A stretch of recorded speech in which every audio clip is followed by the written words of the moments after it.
Great. So the best-selling textbook, economics textbook in the country is by N. Gregory Mankiw, based on these 10 principles of economics. And here they are. I'm not going to read them for you. Just take my word for it that you need a PhD in economics to understand these. Fortunately, I have one, and I have taken it upon myself to translate these principles for the uninitiated. Let's begin by separating them into the first 7 principles, which are microeconomics, and the last 3, which are macroeconomics. The difference, of course, being that microeconomists are people who are wrong about specific things, and macroeconomists are wrong about things in general. The macroeconomic principles all have the exact same translation, namely blah, blah, blah. As proof, I should only remind you that macroeconomists have successfully predicted 9 out of the last 5 recessions.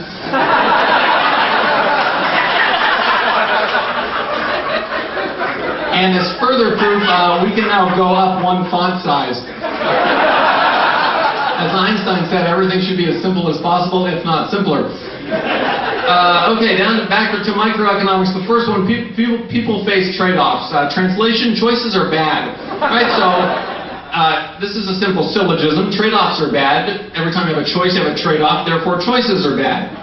If you don't understand that, look at principle 2. The cost of something is what you give up to get it. Translation, choices are really bad. Let me just give you a simple example of this. Let's say someone offers you a Snickers bar. You value it $1. Right? So your economic profit in this case is the Snickers bar minus the cost of what you give up to get it, which is nothing. Your economic profit is $1. Now, somebody offers you a choice between a Snickers bar, which you value at $1, and some M&Ms, which you value at 70 cents. Now your economic profit is the $1 minus the 70 cents, only 30 cents. You begin to see why choices are bad. The worst possible situation, in fact, would be someone offering you a choice between a Snickers bar and an identical Snickers bar. Now, people who are not trained in economics might think that that's no different from being offered 1 Snickers bar, but that sort of sloppy thinking will never get you a tenure-track position. Great, let's simplify this. So choices are bad, really bad. If you don't understand why choices are bad, you're probably stupid. Next principle, rational people think at the margin. Translation, people are stupid. Now, it is immediately obvious to the most casual observer with the meanest intelligence that people do not think at the margin. Nobody goes to a grocery store and says, I'm going to buy an orange, I'm going to buy another orange, I'm going to buy another orange. But if people don't think at the margin, and if, as Mankiw says, rational people do think at the margin, we are led to a most unhappy conclusion. People are not rational. People, in other words, are stupid. But don't fear for the fate of humanity yet. Take a look at the next principle. People respond to incentives. Now, the dictionary says that incentive is a noun that means something that influences to action, synonym motive. So what Mankiw is saying here is that people are motivated by motives, or that they are influenced to action by things that influence them to action. Now, you may think this is a bit like saying that tautologies are tautological, right? I mean, people would have to be pretty stupid to be unmotivated by motives, or to be influenced to inaction by things that influence them to action, right? But remember principle 3, people are stupid. Hence the need for principle 4 to convince us that people aren't that stupid.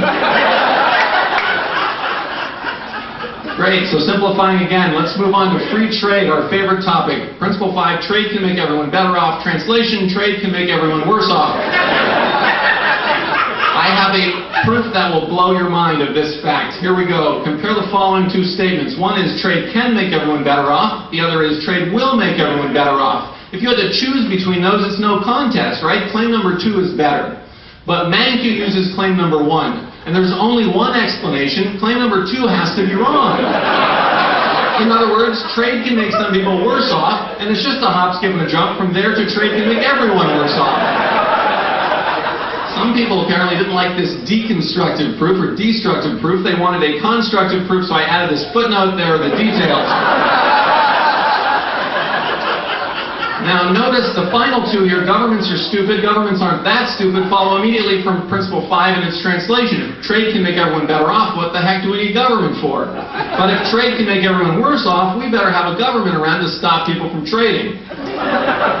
Here are the principles of economics translated, and there is my website, standupeconomist.com. Thank you for your time.